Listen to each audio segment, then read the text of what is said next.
แต่งหน้า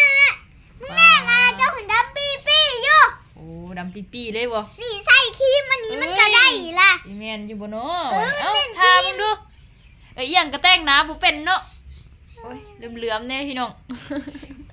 หลานหน่อยก็มาอยู่บ่อยู่ก็สิมาแต่งหน้าให้กันละบาดนี่โอ้ทาใส่โอ้ยยินบัวได้เป็นไปทุกทีมึงทาไปเด้อทางามๆไหนโอ้ยเฮ็ดคือบ่งามนี่เนาะอย่าเฮ็ดน้ำมุนอุ่นโหนเด้อเฮ็ดน้ำมุนใส่หลายเด้คนบ่เคยแต่งหน้าเนาะพี่น้องเนาะหลานสาวก็จะแต่งให้ว่าซั่นไปอย่างเถอะแล้วเนาะแม่ไล่สดกับเฮ็ดจะงามกว่าเจ้าก็ได้คลิปหน้าสดเนาะยังก็บ่ได้ทาหยังงามแบบธรรมชาตินี่แหละโอ้ยแต่งให้แต่งลูกใครแล้วปะนี่นี่นะคนนั้นแต่งงามเอาโอ้ยมันเป็นอยู่บ่วะนี่เอ้าอยู่ดีๆเด้อก็อยู่ดีๆบ่าหลับตาหน้ายานคักทุกคนบัดนี้งามปะเลยเสียงงามขึ้นเลยเอาเป็นหัวมานี่จะไปเดี๋ยวมาดูกันนะทุกคนแทนคุณแต่งหน้าให้จะเป็นยังไงทาแป้งงามเลยเห็นหุยอยู่แบบนี้แหละบุเคยทาก็มาทาให้กันเนาะ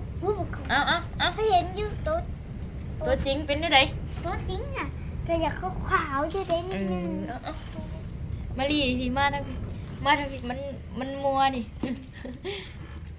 แทนคุณแต่งหน้าให้โอ้เธอไปโพะหลุดบ่ไม่ได้พูดลายเจ้าก็ได้ทาวันนี้เลยเตือบสร้างแต่งหน้าเดี๋ยวเขาเป็นคนแต่งหน้าเป็นดิสร้างแต่งหน้าน้องเอียงบุกมักแต่งหน้าเลยหลานแต่งให้สิเป็นจังใดติดตามมันกันโอ้เอาเรื่องไหลไปแล้ว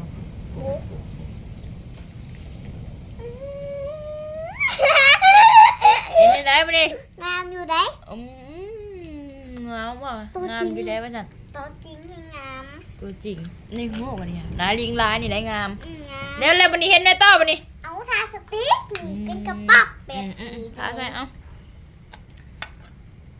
ทาสี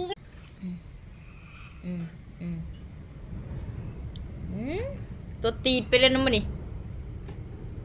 แทงเป็นจังได้พี่น้องท่านคุณท้าให้ให้คุณแต่งนะ